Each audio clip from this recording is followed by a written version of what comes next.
Subscribe करें हमारे YouTube channel साधना gold को और पाएं वीडियो सबसे पहले।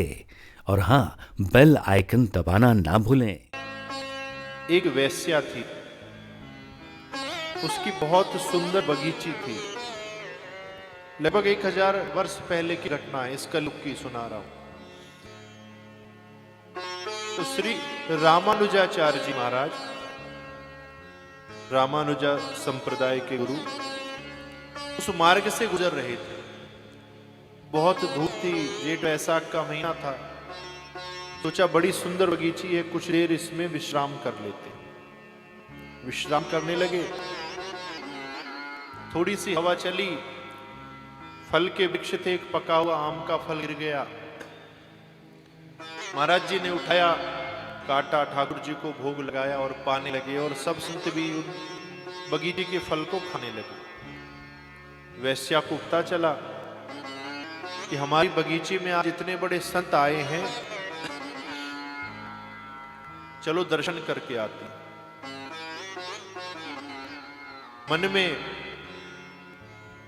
प्रेम उमड़ा भगवान के प्रति, क्योंकि संत क्या है, संत के सानिध्य से अगर आपको परमात्मा की याद आने लगी, वही संत है। आजकल हम संत का मतलब ही नहीं समझते।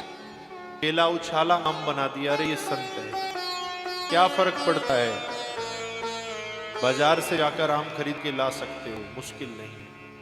संत वो है जो अपने आचरण से, अपनी वाणी से, अपने सानिध्य से दुराचारी को सदाचारी बना दे, ना कि केले को आम बना दे।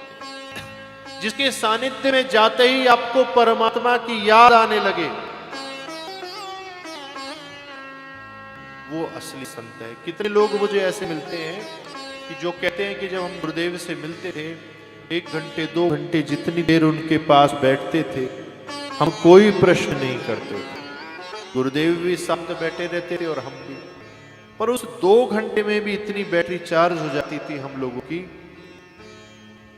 कि कई महीनों की छुट्टी हो जाती थी। वो क्या है, वो एक संत के भजन का सानिध्य है कि आप उनके आभा मंडल में बैठकर उस वाइब्स को ले सकते हैं जो उनके अंदर स्वयं चल रही है, उस तरंग को ले सकते हैं। जैसे एक बल्ब को जलाना हो, 2 तार बिजली लगाओ, जल जाएगा। बिजली नहीं दिखाई देगी कहां से गई, पर बल्ब जल जाएगा। तार में दौड़ती हुई नहीं दिखेगी, चाहे वो तार नंगा ही हो। उसी प्रकार से संतों के सानिध्य में परमात्मा की याद आने लगे तो समझ लेना वही सच्चा संत है। तो वैश्या ने जितना भी पूरे जीवन में धन कमाया था, सारा इकट्ठा किया, हीरे जवाहरात, पैसा कौड़ी, और लेकर चल पड़ी।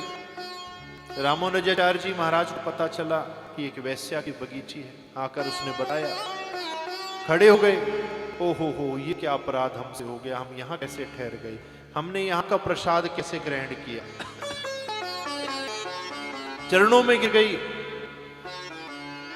बोले, जीवन भर मैंने बहुत पाप किया है, पर आज आप मेरी बगीची में पधारे हैं तो मेरे मन में परमात्मा से मिलने की इच्छा पैदा हो रही है। ये जीवन भर मैंने इस अपवित्र कर्म से जो भी धन संपदा कमाया है, इसका मैं करूंगी क्या, मेरे आगे पीछे तो कोई है नहीं, ये मैं आपको देना चाहती हूं। रामानुजाचार्य जी महाराज ने नहीं लिया। संतों को धन संपदा की क्या जरूरत है, हमें तो बस भजन करना है, हम नहीं ले सकते। नहीं मानी, बार बार कहती रही। महाराज जी ने कहा, चलो ठीक है,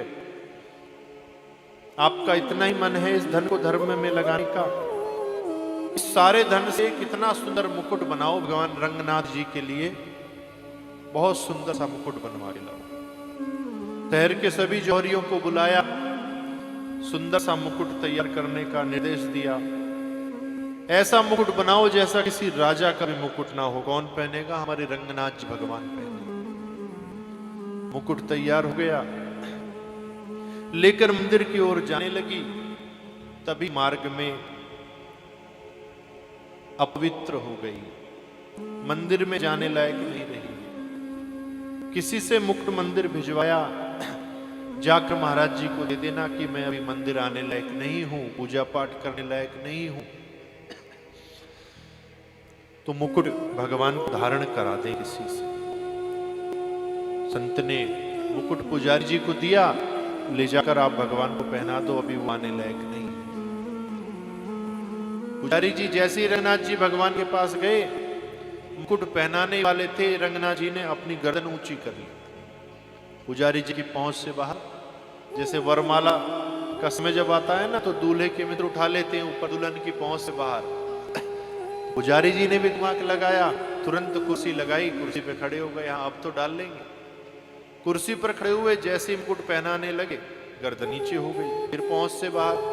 बहुत प्रयास किया, नहीं हुआ। संत को बताया, रामोनाचार्य जी महाराज आए, बोले भगवान मुकुट नहीं पहन रहे। पुजारी जी ने सोचा वैश्या का मुकुट है, उसके धन का मुकुट है, इसलिए भगवान नहीं पहन रहे। संत ने भगवान के सानिध्य में देखा और पूछा क्या बात है। कहने लगे, जिस प्रेम से, जिस भाव से उस भक्त ने मेरे लिए मुकुट बनवाया है, मैं इस मुकुट को धारण करूंगा तो उसी के हाथों से करूंगा। 7 दिवस बाद जब वो मंदिर आने लायक हुई, तब आकर स्वयं अपने हाथों से श्री रंगनाथ जी महाराज के सिर पर उस मुकुट को धारण कराया और सब कुछ छोड़कर उस मंदिर में रहकर भजन करने लगे और अपनी आखिरी श्वास तक उस मंदिर में रहकर अपने प्राणों को त्याग दिया।